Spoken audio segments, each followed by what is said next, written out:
नमस्कार, आप देख रहे हैं खबर फास्ट और मैं हूं आपके साथ शमशेर सिंह।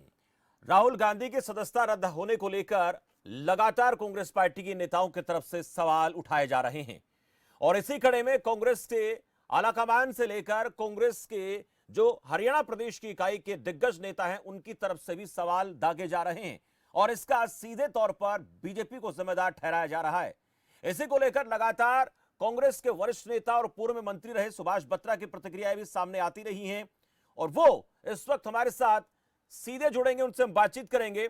आपको बता दें कि देश की सियासत में इस वक्त जब से राहुल गांधी की सदस्यता रद्द हुई है उसको लेकर विपक्ष की तरफ से, कांग्रेस पार्टी की तरफ से सवाल उठ रहे हैं और पूरे विपक्ष को एक साथ कहीं ना कहीं कांग्रेस पार्टी इस पूरे मामले को लेकर लाने में कामयाब प्रतीत होती नजर आ रही है। पर महत्वपूर्ण यह है कि इसमें न सिर्फ सरकार पर सवाल उठाए जा रहे हैं बल्कि इसमें जो आदेश आया सुप्रीम कोर्ट का उसको लेकर भी सवाल उठ रहे हैं। मेरे साथ इस वक्त सुभाष बत्रा जी सीधे तौर जुड़ गए हैं। सुभाष जी, बहुत स्वागत है आपका खबर फास्ट पर। धन्यवाद धन्यवाद शमशेर जी, बहुत बहुत शुक्रिया। बत्रा साहब, देश में एक मसले पर सियासत बहुत ज्यादा गर्म है और वो राहुल गांधी की सदस्यता रद्द होने को लेकर है।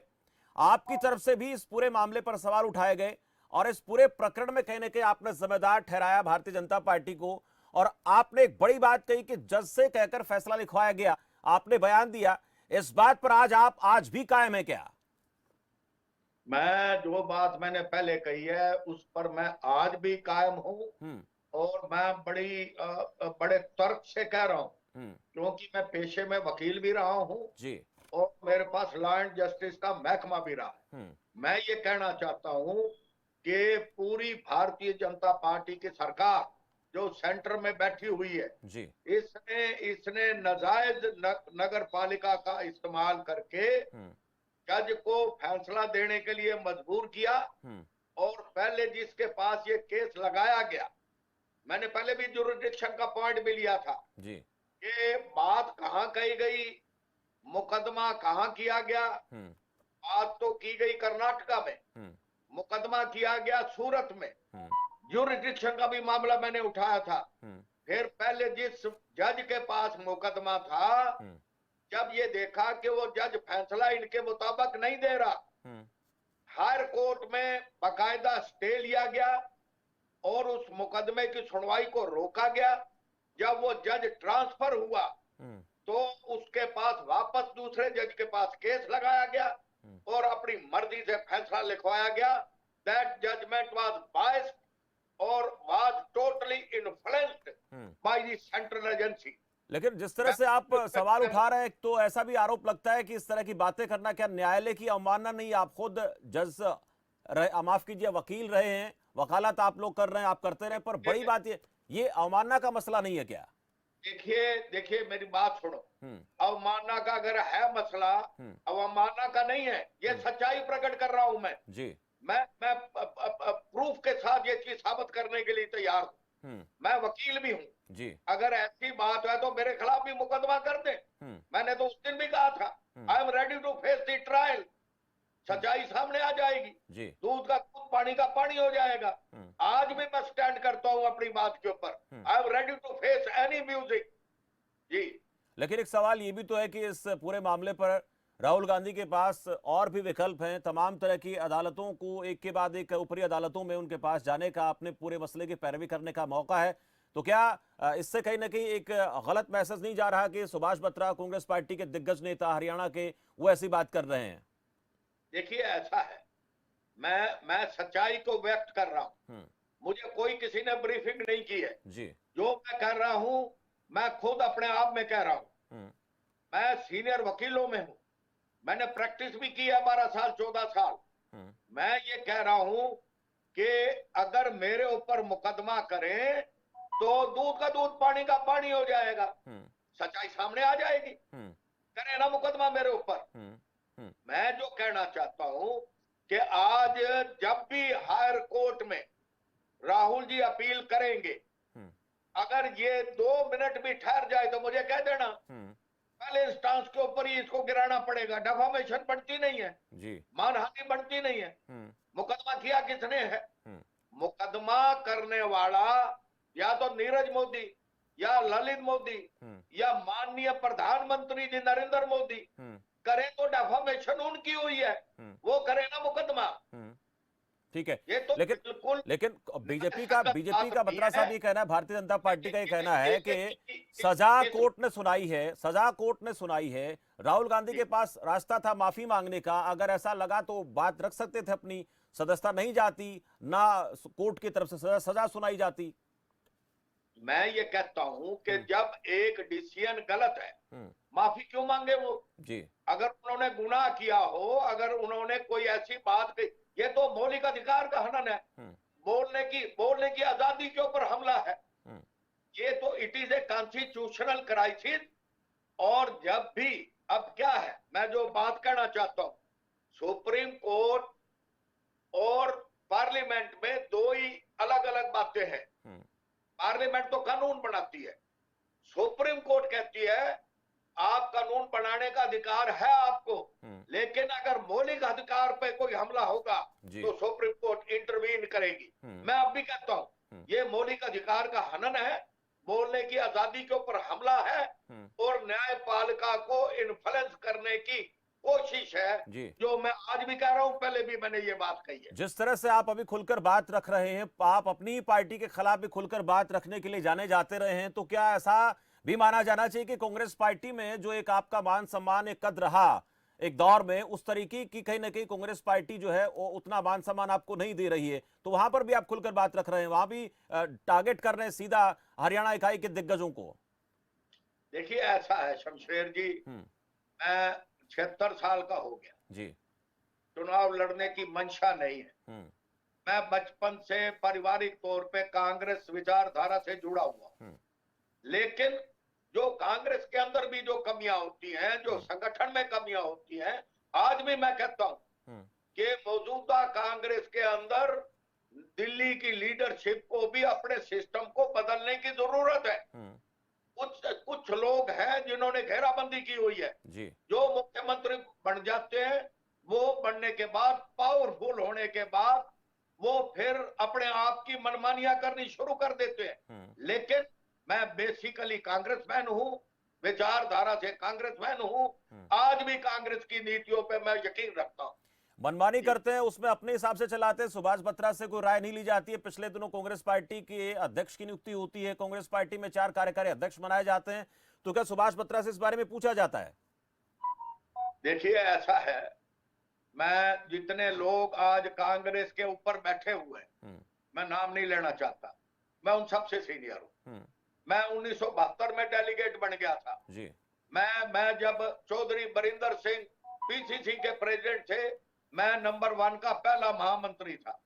17 साल जिला कांग्रेस कमेटी का प्रधान रहा, 12 साल एआईसीसी का मेंबर रहा।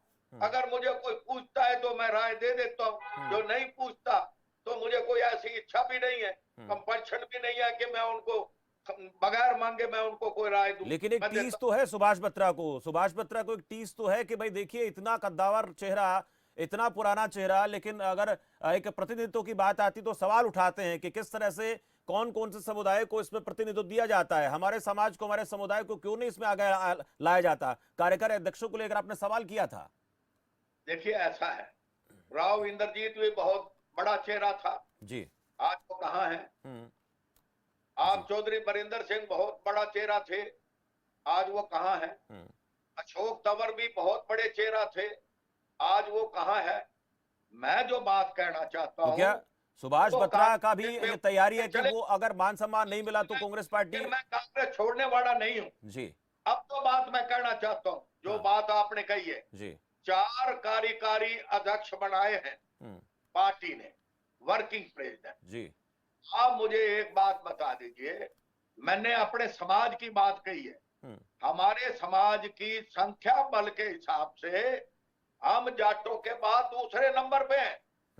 क्या पार्टी लीडरशिप ने, जो दिल्ली बैठे हुए, हम एनसीआर एरिया में आते हैं, जो 1 किलोमीटर के डिस्टेंस पे है जी।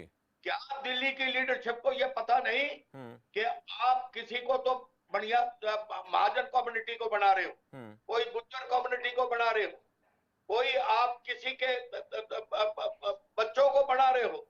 क्या पंजाबी समाज, जिसकी वजह से इस प्रदेश में 66 के बाद सरकारें बनी। चौधरी देवीलाल जी ने भी डॉक्टर मंगल सेन के साथ समझौता करके सरकार बनाई और उस वक्त 14 एमएलए हमारे समाज के बन के आए। चौधरी भजनलाल के टाइम पे 11 मंत्री थे। मेरे पास होम और लॉ एंड जस्टिस का महकमा था। क्या उनको पता नहीं है कि बगैर पंजाबी समाज सरकारें नहीं बन सकती? मैं ये कहता हूं प्रदेश के जितने भी लीडर हैं, इवन सेंटर की लीडरशिप इसके लिए जिम्मेवार है। उनको सिस्टम में बदलाव करना पड़ेगा। लेकिन सिस्टम में बदलाव सुभाष बत्रा के मुताबिक हो रहा है कि आपको लगता है कि उस तरीके की चीजें हो रही हैं और आगे आने वाले दिनों में उम्मीद नजर आती है ऐसा होगा और आपकी आवाज को सुना जाएगा? देखिए, परमात्मा करे इनको सद्बुद्धि आए। हम चाहते हैं कांग्रेस सत्ता में दोबारा आए।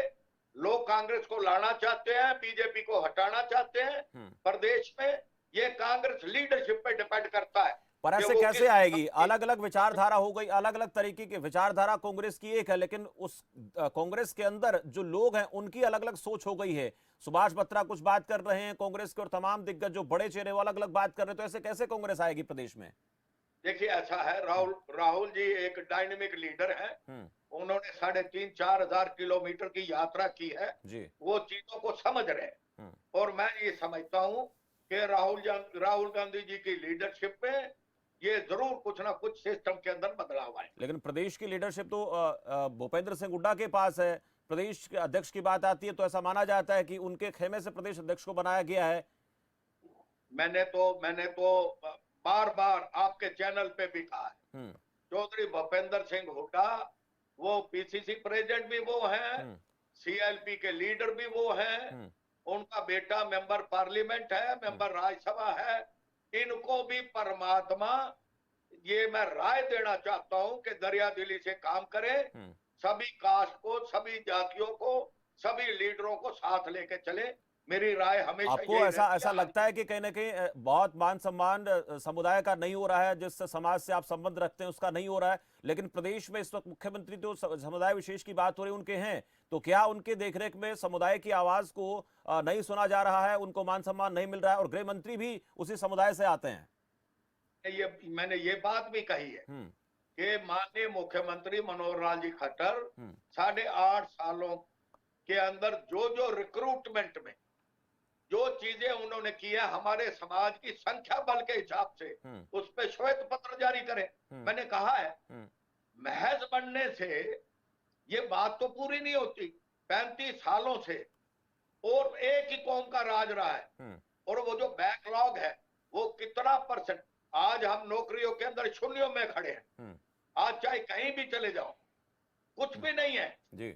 1947 के बाद आफ्टर पार्टीशन जो कुर्बानियां हमारे समाज की रही हैं जी, वो इतिहास बताता है। तो मैं ये कहना चाहता हूं, आज भी हमें कभी कभी रेफ्यूजी कहा जाता है, शरणार्थी कहा जाता है। मैंने कहा है कि पंजाबी वेलफेयर बोर्ड बनाना चाहिए।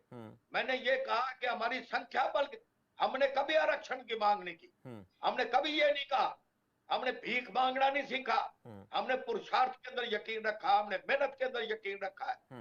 मुख्यमंत्री हमारे आदरणीय है, नरेंद्र मोदी जी ने भी पंजाबी समाज के चीफ मिनिस्टर को बनाया, हम उनका भी आभार करते हैं। लेकिन हमारे समाज को हमारे संख्या बल के हिसाब से इंसाफ मिलना चाहिए, हमें अधिकार मिलना चाहिए।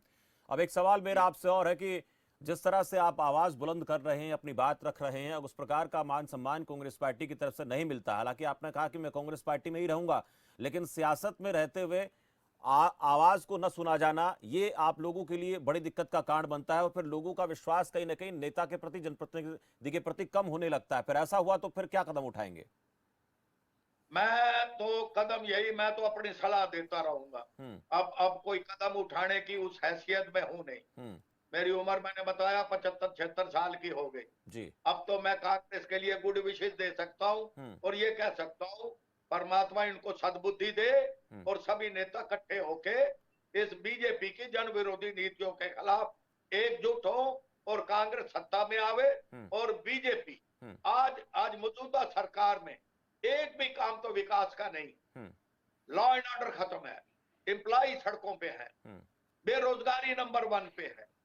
ये जो बातें, ये इवेंट मैनेजमेंट की बातें करते हैं, धरातल में कुछ नहीं है। I wish good luck for the Congress party. और मैं चाहता हूं कि जन विरोधी सरकार के खिलाफ लोगों का फतवा आएगा और कांग्रेस की सरकार बनेगी।